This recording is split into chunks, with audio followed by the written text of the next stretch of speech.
وقت بخیر. اگه افسرده این، ذهنتون ناراحته، بدبینی و تناقض دارید، یعنی که شما همچنان در گذشته زندگی میکنید. اگه استرس و اضطراب و بیقراری دارین، یعنی که ذهن شما درگیر آینده است و به دنبال آینده داره میره، یا شاید در آینده دارین زندگی میکنید. اگه آرامش دارین، سرتون تو کار و زندگی خودتونه، دغدغه‌تون پایینه و حاشیه‌ای ندارین، یعنی شما در زمان حال زندگی میکنید.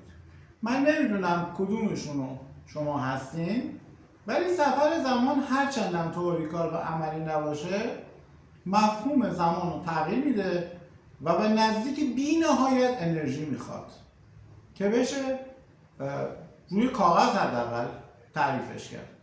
بنابراین همین بلا رو شما سر ذهنتون میارید.